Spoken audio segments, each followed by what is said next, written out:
I know how it got there.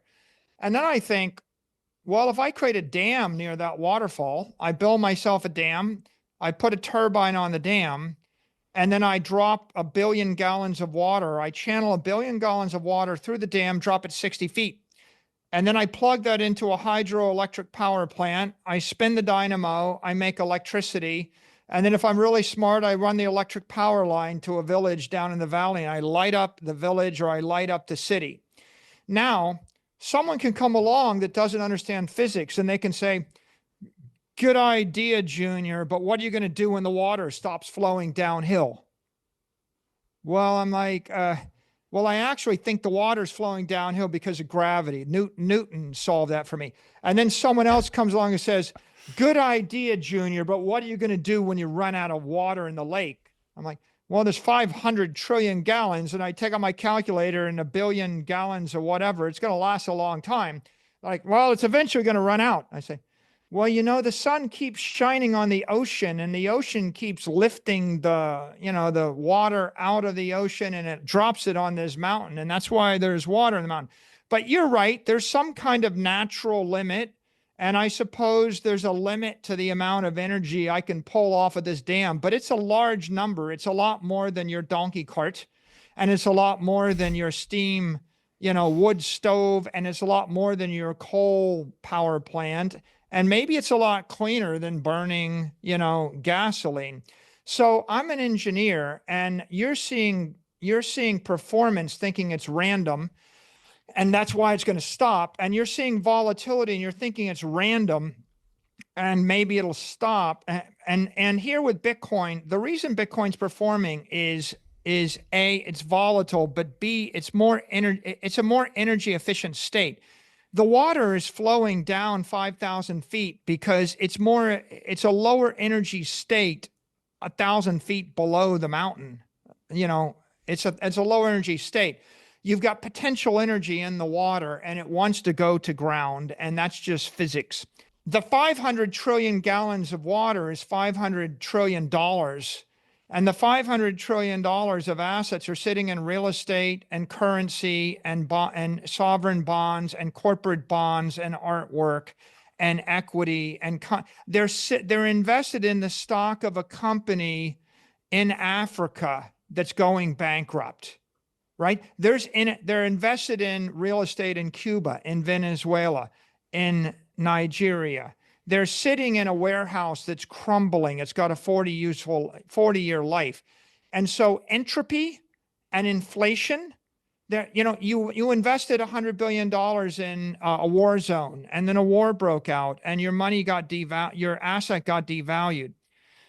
All of the things going on in the world, the war, the chaos, the competition, the inflation, the entropy, the passage of time, the hurricane, the COVID, vaccine, the COVID virus, all of these things impaired the value of your assets. The reason Bitcoin is going up, it's not an accident. It's because capital is economic mass. It is flowing from a high energy state, the mountaintop, to a lower energy state, to a more efficient state. It is steam condensing to water, condensing to ice, giving off energy, just like in any chemistry lab, you would learn this. And at the same time, there's this volatility driver, Tom, which is you have an open capital market. And on Saturday night, when there's a missile crisis, someone can make a $10 billion short bet, levered up 100 to 1 and panic.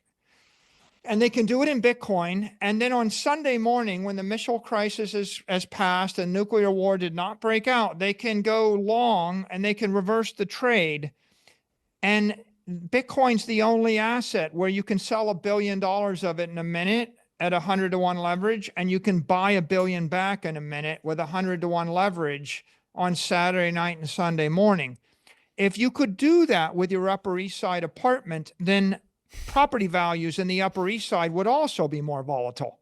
And if you could do it with Picasso's, that would be more volatile. Because if people get drunk and they panic and they short your asset 100 to 1 and change their mind 6 hours later when they get up with the hangover, you're going to have volatility. So the volatility is a feature. It's not a bug. It's because it's the most useful thing in the world from a capital market point of view. And if it is that useful, then a Bloomberg jockey in Singapore is going to raise 20 billion in capital, and they're going to make it available for you to trade one Saturday night, or they're going to make $10 billion of credit available to you on Sunday morning because they're getting paid an obscene fee to do it. And once you understand the asset's appreciating because it is thermodynamically sound and it represents a lower, more efficient energy state for capital or for money. And once you understand it's volatile because the network is more useful and more leverageable, it is basically the number one. It is the number one source of credit or leverage in the world for everybody all the time. And once you understand it like that, you see the volatility and the performance are a feature of the engineering and the technology. They're not a happenstance. They're not accidental. They're going to continue in the same way that water will flow downhill. And just like the normie that sees a fire and it's like, I'm going to harness the fire and I'm going to sell it. And the normie goes, well, what if the fire goes out? And the engineer goes, I'm actually going to create a machine, an internal combustion engine with 8 cylinders, and the fire's not going to go out. And don't you see how the 6-year-old Boy Scout, like the fire goes out, and then Henry Ford creates a machine such that the fire doesn't go out? And when you get on a jet airplane and fly across the Atlantic for 12 hours, do you realize that your life depends upon the fire not going out in the jet engine, and you're surely dead? You will freeze to death before you happen to suffocate should that fire go out. And engineers solve that problem for you. And so the difference between fear and risk and anxiety and competence and commitment is understanding the physics and the engineering of the money involved. Okay. I think treating it like physics is brilliant. I think the more we can get out of the metaphor into the reality, the better off we're going to be.